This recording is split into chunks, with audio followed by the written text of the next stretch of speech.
지난 3월 2일 날 해외 특보로 나온 기사 한 장면이 있습니다. 외계인이 되고 싶어하는 한 청년에 대한 이야기가 나왔는데, 외계인이 되고 싶어서 무려 110번이나 성형수술을 하고, 또 그가 외계인이 되고자 말이나 행동이나 옷차림이나 모든 것을 그렇게 했다고 합니다. 캘리포니아주 로스앤젤레스 사는 남성 비온이라는 그러한 남성인데, 이 남성은 외계인이 되고 싶어서 심지어 자신의 생식기까지 제거하기도 했었습니다.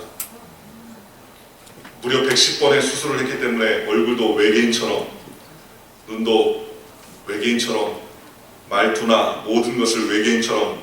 그래서 이 비온이라는 22살 먹은 청년은 성별이 불분명한 외계 생명체가 되고 싶어서 무려 5년 전부터 성형수술만 110차례가 넘게 받았고, 그는 앞으로도 계속 완벽한 외계인이 되기 위해서 계속적으로 수술을 받을 것이라고 그렇게 이야기했습니다. 그런 인터뷰에서 수차례 수술로 이미 내 얼굴은 점점 화성인을 닮아가고 있다라고 주장하면서 수술로 갖게 된 큰 머리통은 이제 내 정체성의 일부가 됐다라고 말하기도 했습니다. 그는 앞으로 성기까지 제거하면서 자신은 이제 여성도 남성도 아닌 혼종으로 거듭나겠다, 그렇게 이야기했습니다. 그래서 그는 실제로 외계인처럼 살기 위해서, 외계인의 룩을 구별하기 위해서 그는 배꼽도 제거하고 젖꼭지도 제거했을 뿐만 아니라 그는 눈썹까지도 다, 눈썹도 밀고 외계인처럼 삶을 살겠다고 그렇게 이야기했습니다. 앞으로 그가 수술을 받기 위해서 지출해야 될 돈은 약 16만 달러가 남아있다고 합니다. 인생의 모든 전 재산, 자신의 온 정력을 쏟아서 외계인처럼 살겠다고 한 거예요. 그러니 얼마나 안타깝습니까? 외계인이 무엇인지 모르겠지만 그렇게 살고자 하는 그 사람의, 그 빈이라는 청년의 열망을 생각하면 한편으로는 안타깝기도 하지만 한편으로는 그의 집념이나 열정이 대단하다는 생각이 들기도 합니다. 오늘 우리가 읽은 빌립보서 1장 27절에서부터 30절까지의 내용은 로마 영웅들의 이야기를 기록한 플루타르크스 이 영웅전에 보면 사도 바울의 편지를 받아 부른 빌립보가 어떻게 쓰여졌는가를 우리에게 잘 알려줍니다. 도시에 대한 배경 이야기가 나오는데, 옥타비우스와 안토니우스가 불안정한 연정으로 로마를 다스리다가 주전 31년 악티움 해전이라는 해전에서 큰 전쟁을 하게 됩니다. 우리가 잘 아는 전쟁이죠. 옥타비우스는 더 많은 함선을 가진 안토니우스와 클레오파트라의 연합군을 이기며 명실상부한 로마의 황제가 됩니다. 그런데 전쟁을 세운 군인들에게 땅을 분배해 주는 거예요. 근데 땅을 분배해 주는데 로마의 땅이 대부분 다 군인들에게 나눠줬기 때문에 더 이상 나눠줄 땅이 없는 겁니다. 그래서 어떻게 했느냐, 그는 로마 동쪽에 제2의 로마를 만들기로 계획을 했습니다. 그리고서 그 제2의 로마를 만든다는 계획하에 그 땅들을 갖다가 승전한 군인들에게 나눠주기 시작했습니다. 그런데 그곳이 바로 빌립보였습니다. 그래서 그 땅을 하사받은 군인들이 온통 다 그들의 생각엔 온통 어디에 가 있느냐, 로마에 가 있어요. 나는 로마의 군인으로 승리한 로마인이다. 그래서 나는 이 땅 빌립보를 하사받았고 이 땅에서 로마인으로서 대접받으며 로마인처럼 산다. 그러한 마음과 자긍심을 가지고 대단한 삶을 산다고 생각했습니다. 그들은 거리상으로 상당히 로마에 떨어져 있었지만, 그러나 그들은 철저하게 지금 로마에서 무슨 옷을 입고 있는가, 지금 로마에서 어떤 말투를 쓰는가, 지금 로마에서 어떠한 음식을 먹고 어떤 생각을 갖고 어떠한 책을 읽고 어떠한 대화를 나누는가에 온통 집중을 가지고 살았습니다. 그래서 로마인 그대로를 흉내내면서 로마 시민의 자존심을 세우고 살았습니다. 그렇게 로마 시민처럼 답게 살려고 하는 빌립보 성도들에게 사도 바울은 강력하게 외쳤습니다. 오직 너희는 그리스도의 복음에 합당하게 생활하라. 로마인처럼이 아니라 복음의 그리스도인처럼 합당하게 생활하라 라고 이야기하면서 그리스도의 복음에 합당한 생활이라는 그러한 말씀으로 사도 바울은 빌립보 성도를 일깨우고 또 일깨웠다는 것입니다. 제가 예전에 전도사 시절에 여의도 목에 처음 전도사 돼가지고 신앙생활 했던 적이 있습니다. 처음 3개월 동안 DTS 우리가 훈련을 받는데요. 기도원에서 3개월 동안 훈련을 받는데 40명이 그해 전도사로 뽑혀가지고 3개월 동안 훈련을 받는데 6명씩 그룹을 모아가지고 오전에 세미나 듣고 저녁까지 집회하고 그 다음에 꼭 집회가 끝나면 저녁에 모여서 1시간 반, 2시간 동안 같이 교제하고 기도하고 나누는 그런 그룹이 있었습니다. 그런데 서로 통성명하고 어디서 태어났습니까? 어디에 사십니까? 라고 했던 분 중에 이동우 전사님이라고 계셨어요. 같이 돌아왔던 전도사 동기니까 서로 친하게 지냈는데 어디서 사셨습니까? 또 어디서 자랐습니까? 그랬더니 저는 서울에서 자라서 서울에서 태어나서 서울에서 자랐습니다. 아 그렇습니까?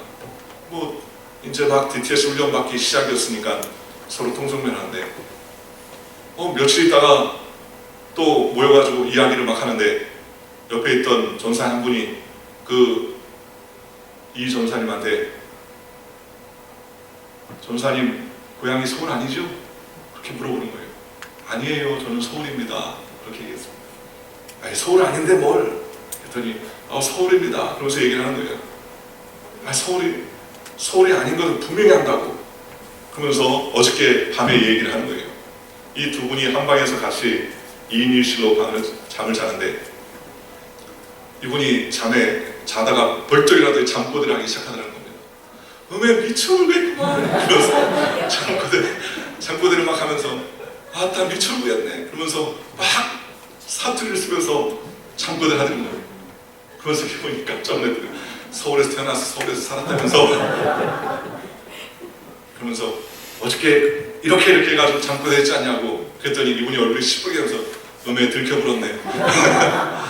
그러면서 그 다음부터는 전라도 사투리로 계속 하면서 이야기했던 기억이 납니다. 왜 그렇게 했느냐? 왜 서울에서 태어나서 서울에서 자랐냐고 얘기를 했냐? 자기는 전라도에서 아주 깡초에서 태어나서 거기서 늘 자랐는데 아버지가 너무 두들겨 패서 어머니가 어느 날 야, 너 이러다가 아버지한테 맞아 죽겠다. 그러니 내가 더 이상 너에게 해줄 건 없고 그 2만 원을 손에 쥐어주면서 나가서 살아라. 서울에 가서 살아라. 그러면서 보냈다는 거예요. 학창시절에 배고프고 춥고 부모에게 아버지에게 두들겨 맞았던 그 지긋지긋한 기억이 싫어서 서울에 올라와서는 사람들 만나면 서울 말씨를 쓰면서 난 서울에서 태어나서 서울에서 살았다고 그랬습니다 저랬습니다 하는데 잠꼬대는 서울 사람처럼 할 수 없었던 거예요. 사도 바울은 이 빌립보 성도들에게 로마 시민처럼 살려고 하는 빌립보 성도들에게 로마 시민이 아닌 그리스도의 복음에 합당한 삶을 살아, 그리스도의 복음에 합당한 삶을 살아가라 라고 그렇게 충고해 주었습니다. 오늘 성경을 통해서 그렇다면 복음에 합당한 생활은 도대체 어떤 생활입니까? 저는 두 가지를 통해서 여러분과 함께 은혜를 나누기 원합니다. 오늘 성경에 보니까는 27절에 오직 너는 그리스도의 복음에 합당하게 생활하라. 이는 내가 너희에게 가보나 떠나 있으나 너희가 한 마음으로서 한 뜻으로 복음의 신앙을 위하여 협력하는 것과 그랬습니다. 복음에 합당한 신앙생활은 무엇이냐? 바로 한 마음과 한 뜻으로 협력하는 것, 이것이 바로 복음에 합당한 생활이다 라고 그렇게 말씀하고 있다는 것입니다. 한 마음과 한 뜻으로 협력할 때에 그것이 바로 진정한 복음의 삶이다 라고 말할 수 있다는 것입니다. 여러분, 메디치 효과라는 단어가 있습니다. 15세기 이탈리아 피렌체 도시에 메디치 가문이 있었는데 이 메디치 가문은 약 제조업으로 엄청난 부를 누리기 시작했다는 것입니다. 그리고 나중에 금융업과 모직물 교육으로 크게 융성한 가문이 되었는데 무엇보다도 그들은 다양한 예술가, 문화예술가, 철학자, 과학자, 상인 그러한 다양한 분야의 전문가들을 끊임없이 후원했다는 겁니다. 물질적으로 후원하고 여러 가지 그들의 예술과 철학과 과학을 갖다가 발전시키는데 노력을 하면서 다양한 분야에 후원했습니다. 대표적으로 레오나르도 다빈치와 미켈란젤로와 라파엘로, 산치오 등 르네상스의 3대 거장들도 이 메디치 가문의 철저한 후원을 받았던 사람들 중에 한 사람이었습니다. 그래서 서로 다른 이질적인 그러한 사람들이 같이 만나서 함께 식사하고 함께 교제하고 함께 나누면서 교류가 일어나니까 새로운 영감이 일어나고 도전이 일어나는 등 시너지의 효과가 일어나게 되었습니다. 그래서 르네상스의 거대한 새 역사를 만들 수 있던 밑거름이 바로 이 메디치 가문에게 있었다는 것입니다. 오늘날 창조적인 혁신적인 아이디어를 창출해내는 데 쓰이는 경영 이론으로 메디치 효과라고 그렇게 이야기한다는 것입니다. 여러분, 물고기도 어디서 많이 잡힙니까? 한류와 난류가 만나는 곳에서 물고기가 잘 풍성하게 자라고 거기에 번식을 하기 때문에 물고기를 많이 잡을 수가 있게 되더라는 것입니다. 인류의 역사도 마찬가지입니다. 동양과 서양이 서로 만나는, 민족과 나라가 서로 다양한 곳에서 만나는 곳에서 융성한 문화가 일어나죠. 여러분, 뉴욕이 문화의 1번지라고 이야기하는 이유가 무엇입니까? 그것은 100개가 넘는 나라의 민족들이 옹기종기 모여 살면서 저마다 자신들의 나라의 문화를 자랑하고 그리고 변형해 가면서 문화가 융성되기 때문에 그렇다는 것입니다. 그런데 문제는 한 마음과 한 뜻으로 연합하고 합력하는 것도 아는데 그게 잘 안 된다는 것이죠. 사랑이신 하나님의 형상과 모임대로 지음받은 우리가 원래 한 마음으로 하나 될 수 있도록 하나님께서 역사해 주셨어요. 그래서 아담의 갈빗대를 뜯었을 때 아담이 뭐라고 했습니까? 이는 내 뼈 중에 뼈요 살 중에 살이다.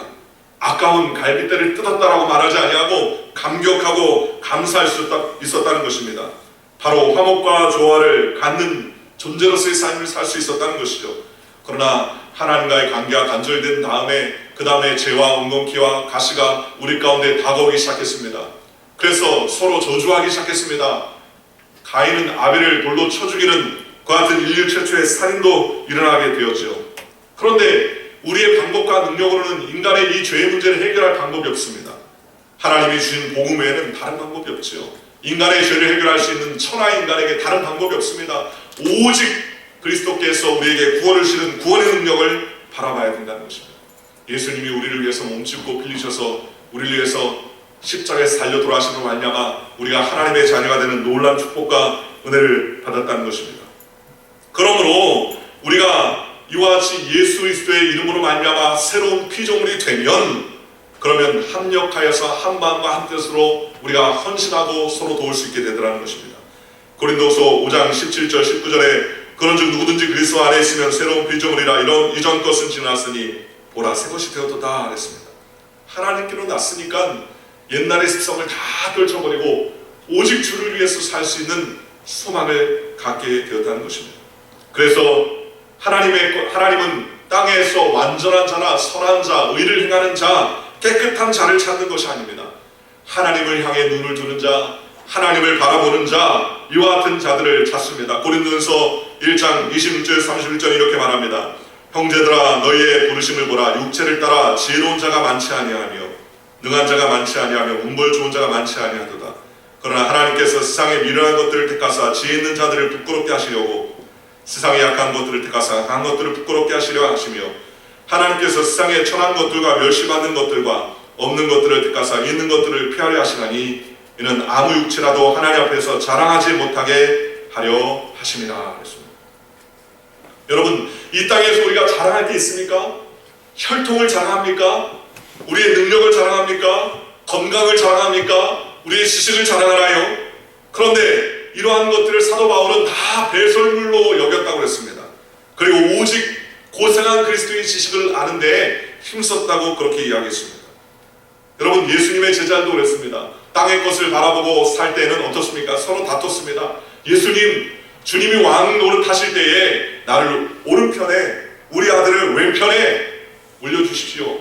그들이 서로 다투고 싸웠지만 그들이 성령에 충만하고 그리고 위로부터 오는 성령의 능력을 덧입자 그들은 서로 하나가 되고 협력하여서 예루살렘과 온 유대와 사마리아 땅까지 이뤄서 복음을 증거하는 위대한 보혈의 능력의 삶을 살게 되었다는 것입니다. 여러분, 이와 같은 삶이 바로 예수 믿는 사람들의 합당한 생활입니다.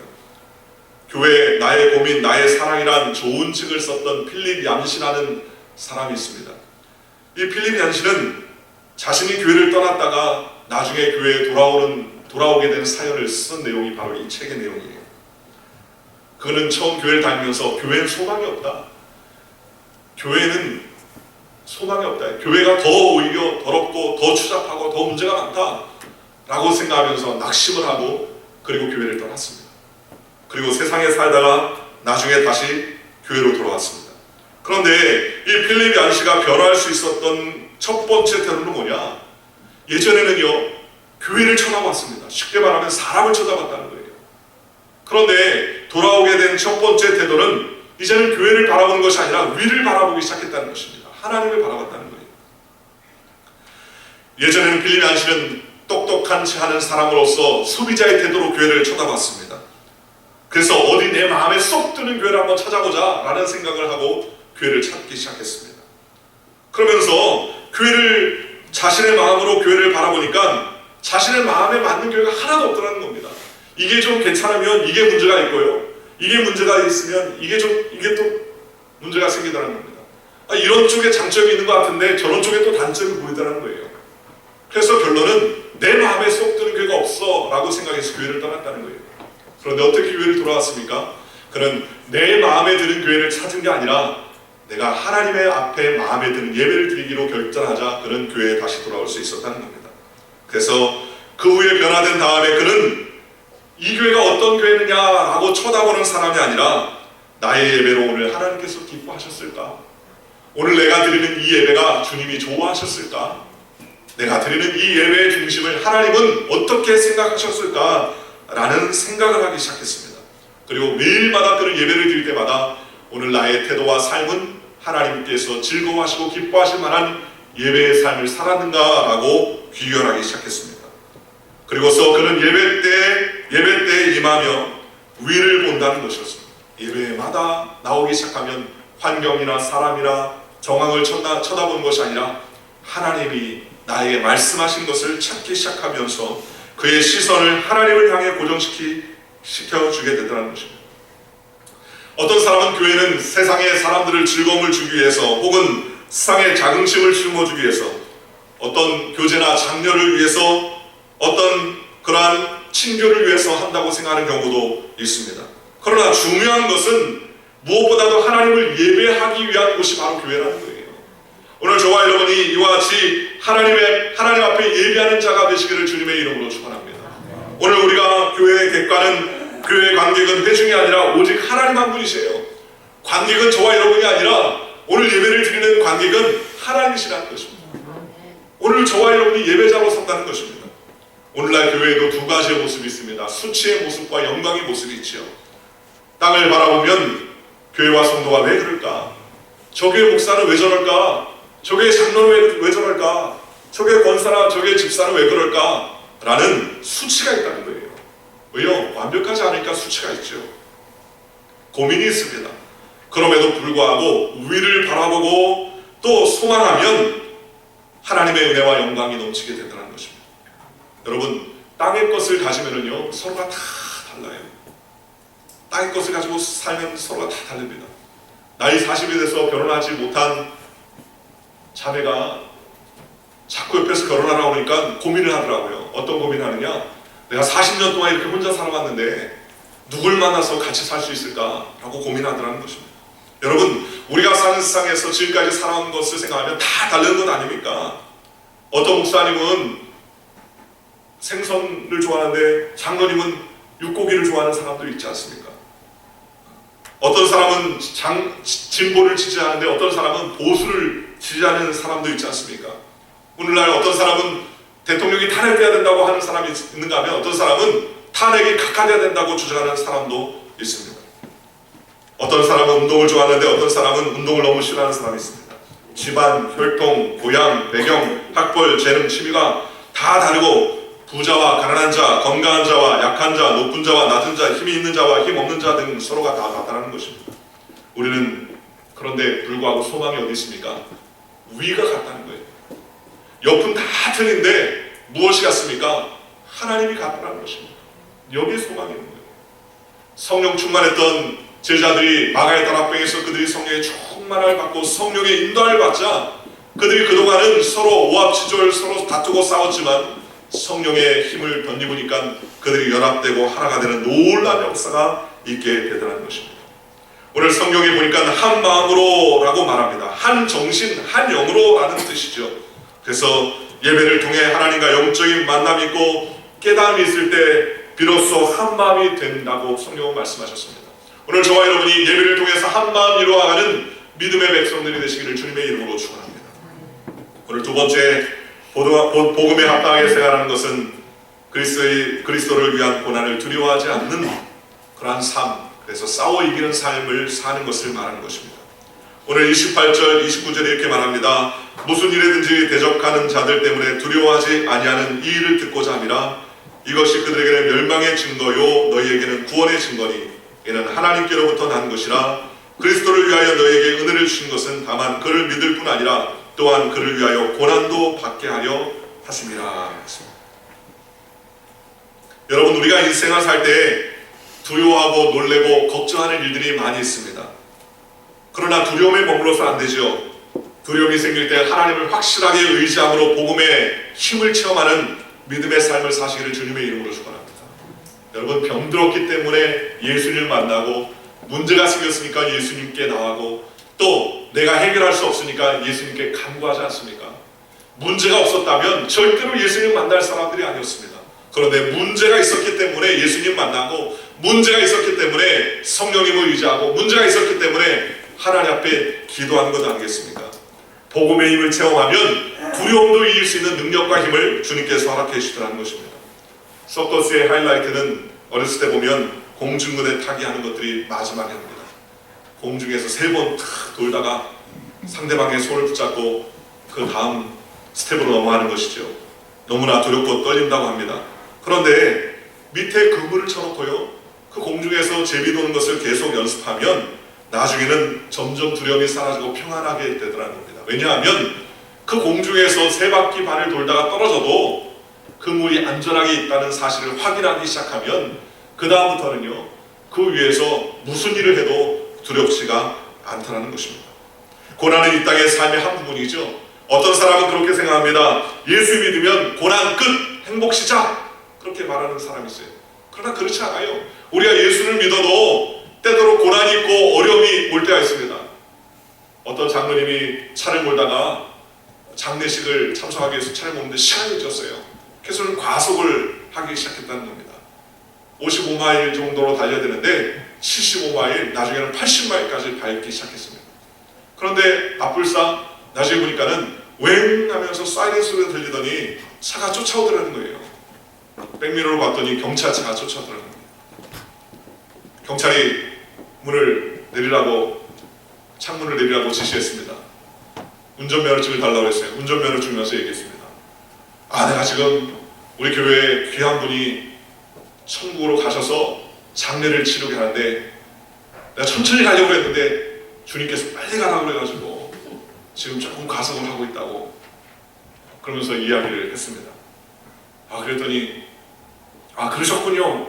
이 유머감이 있는 이 경찰이 그러셨냐고, 저도 방금 전에 주님께서 나에게 너무 빨리 가다가 천국에 올 사람이 있으니까 네가 좀 천천히 좀 세우라고 그렇게 계시를 받아가지고 좀 티켓을 띄고 있다고. 그래서 너무 일찍 발당하는 장례식이 아니라 천국에 먼저 가니까 좀 천천히 가시라고 그러면서 이야기하더라는 것입니다. 여러분, 우리의 삶 속에 다가오는 고난이 작은 것, 큰 것 많이 있지만 그 고난은 우리의 삶에 꼭 나쁜 것뿐만 아니라 우리의 삶을 하나님의 뜻과 은혜 가운데 유지시키기 위한 하나의 귀한 도구로 하나님 앞에 쓰기 시작하더라는 것입니다. 고난이 있기 때문에 파도가 많이 치니까 윈드서핑을 하고 또 빛이 있으면 어둠이 있고 고난의 삶의 한 부분이 계속 있다는 것입니다. 파도가 없으면 바다는 잔잔하지만 고난이 없는 인생이 없지요. 예수님은 고난을 피하지 않았습니다. 기도하신 후에 오히려 고난의 십자가에서 죽으셨습니다. 그리고 고난을 통해서 가장 큰 영광인 부활을 체험하는 삶을 사셨다는 것입니다. 요한복음 16장 31절에 세상에서 너희가 환난을 당하나 담대하라, 내가 세상을 이겨노라 라고 성경은 말씀해 주셨습니다. 복음은 고난을 없애는 것이 아닙니다. 디모데후서 3장 10절에 무릇 그리스도 예수 안에 있어 경건하게 살고자 하는 자는 박해를 받으리라 그랬습니다. 오히려 복음을 증거하며 살 때 하나님의 능력과 은혜의 삶을 살 수 있도록 하나님께서 책임져 주신다는 것입니다. 인본주의적인 기독교의 영향으로 우리가 삶을 살면서 좋아야지, 복받고 좋아야지, 은혜받고 행복해야지 모든 것이 하나님 앞에서 굿이다라고 생각하는 것이 있어요. 그러나 그렇지 않아요. 때때로 복음을 전하고 선교하고 봉사하고 기도하다가 배척하는 일들이 얼마나 많이 있습니까? 베드로전서 4장 12절과 10절에 사랑하는 자들아 너희가 연단하려고 오는 불시험을 이상한 일 당하는 것 같이 이상히 여기지 말고 오히려 너희가 그리스도의 고난에 참여하는 것으로 즐거워하라. 이는 그의 영광을 나타내실 때 너희로 즐거워하고 기뻐하게 하려 함이라. 너희가 그리스도의 이름으로 치욕을 당하면 복이 있는 자로다. 영광의 영 곧 하나님의 영이 너희 위에 계심이라. 너희 중에 누구든지 살인이나 도둑이나 도적질이나 악행이나 남의 일을 간섭하는 자로 고난을 받지 말려니와 만일 그리스도인으로서 고난을 받으면 부끄러워하지 말고 도리어 그 이름으로 하나님께 영광을 돌리라. 여러분, 하나님의 영광을 위해 살다 보면 때때로 고난도 받고 어려움도 받습니다. 여러분, 미국이 가장 영광스러운 때가 언제였습니까? 선교사를 가장 많이 보냈을 때. 여러분, 우리나라가 어떻게 복음을 받았습니까? 미국의 선교사, 캐나다 선교사들이 우리나라에 들어와서 그 젊은 20대 선교사들이 복음을 전하고 선교했던 것 때문에 우리나라 복음의 나라가 되지 않습니까? 미국이 가장 영광스러웠던 때는 선교사들이 세계에 나가서 복음으로 인한 고난의 피를 가장 많이 흘렸을 때입니다. 그러나 지금은요, 오히려 교회와 성도들이 자기만 생각하고 편리함과 편안함을 추구하면서 복음으로 인한 고난받기를 두려워하니까 문제가 생겼죠. 로마가 망한 이유가 뭔지 아십니까? 그건 바로 전쟁에 나가 전쟁을 해야 되는데 나중에 보니까 전쟁하기 싫거든요. 그래서 용병을 사기 시작했습니다. 돈을 주고 병사들을 사기 시작했습니다. 그래서 나중에 용병을 사서 대신 전쟁을 치렀는데 나중에 그 용병들 가운데 오도아크레라는 게르만 용병에 의해서 멸망을 당하게 됩니다. 안일함이 나중에 큰 문제가 되게 되더라는 것입니다. 여러분, 우리 이민 생활을 뒤돌아보면서 언제 우리가 복음에 합당하게 생활했는지 살펴보는 저와 여러분 되시기를 주님의 이름으로 축원합니다. 고난의 때, 내가 약할 때 복음에 더 합당하게 생활하지 않았습니까? 문제가 있으니까 하나님께 기도하고, 문제가 있으니까 금식하고, 문제가 있으니까 하나님께 부르짖고, 문제를 만났기 때문에 주님 하면서 외쳤던 때가 있었지 않았습니까? 좋았을 때 하나님을 불렀던 것이 아니라 어렵고 힘들었기 때문에 하나님을 부르고 외쳤지 않았습니까? 여러분, 저와 여러분들이 이와 같은 그런 옛날에 고난 가운데서 하나님을 부르고 찾았던 것을 기억하고 주님을 부르는 저와 여러분들 되시기를 주님의 이름으로 축원합니다. 마더 테레사는 이러한 유명한 말을 남겼습니다. 고난으로 교육받지 않는 사람은 언제나 어린아이와 같습니다.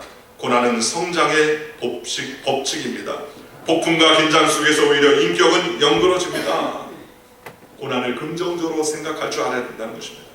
고난은 우리에게 교훈을 주고, 고난은 우리에게 인격을 만들어주고, 고난은 우리에게 훌륭한 사람으로 나아갈 수 있도록 다듬어주게 되더라는 것입니다. 오늘 저와 여러분들이 주님의 복음에 합당한 삶을 살아가는 믿음의 일꾼이 되시기를 주님의 이름으로 축원합니다. 그래서 연합하고 하나 되고 예수 그리스도의 복음을 증거하고 사는데 때때로 고난과 어려움을 당할지라도 낙심하고 낙담하지 아니하며 주를 위해 헌신하는 믿음의 일꾼이 되시기를 주님의 이름으로 간절히 축원합니다. 기도하겠습니다. 좋으신 아버지 하나님 감사합니다. 하나님, 복음의 삶을 살아가는 우리가 되게 인도하여 주옵소서.